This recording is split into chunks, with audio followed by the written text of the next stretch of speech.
ഇന്നുച്ചയ്ക്ക് മീൻ ചൂരയായിരുന്നു. വെട്ടിയൊന്നുമല്ല, വെട്ടാതെ തന്നെ കൊണ്ടുവന്നത്, ഞാൻ തന്നെ വെട്ടിയെടുത്തത്. അപ്പം ചൂരതേ മുളക് കറി വെക്കാൻ വേണ്ടി പോവുക.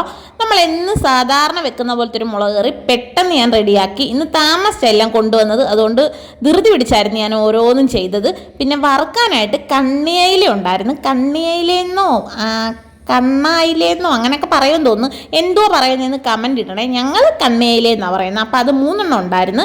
അതിനകത്തോട്ട് കുറച്ച് അരപ്പൊക്കെ പുരട്ടി അത് വറുക്കാനെടുത്ത്. പിന്നെ പച്ചക്കറിക്കായിട്ട് ഇന്ന് ഞങ്ങൾക്ക് എല്ലാവർക്കും ഒരുപോലെ ഇഷ്ടപ്പെട്ട ചീരയായിരുന്നു. ചുമലച്ചീരയല്ല, പച്ചച്ചീരയായിരുന്നു. അരിയാൻ മെനക്കേടാണെങ്കിലും കഴിക്കാൻ ഞങ്ങൾക്ക് ഭയങ്കര ഇഷ്ടമായി ചീര. അങ്ങനെ ഞാൻ ചീരയെല്ലാം അരിഞ്ഞെടുത്ത് മാറ്റി വെച്ചിട്ട് മീൻ വറക്കാൻ വേണ്ടി വെച്ച്. അപ്പോഴത്തേക്ക് നമ്മുടെ മീൻകറി റെഡിയായി. മീൻ വറുത്ത് പുറകെ തന്നെ ഞാൻ ചീരത്തോരനും കൂടെ പെട്ടെന്ന് തന്നെ റെഡിയാക്കി എടുത്ത് തേങ്ങയൊക്കെ ചതച്ചിട്ട് സാധാരണ ഒരു തോരൻ. പിന്നെ ഇതിൻ്റെ കൂടെ നമ്മൾ സ്ഥിരം വെക്കുന്ന തേങ്ങ ചേർക്കാത്ത മോരുകറിയും കൂടെ ഉണ്ടായിരുന്നു. അത് ഞാൻ വീഡിയോ എടുത്തില്ല. അപ്പോൾ ഇതൊക്കെയായിരുന്നു നമ്മുടെ ഉച്ചയൂണ്. വീഡിയോ ഇഷ്ടപ്പെട്ടാൽ സബ്സ്ക്രൈബ് ചെയ്യണേ. ടാറ്റ.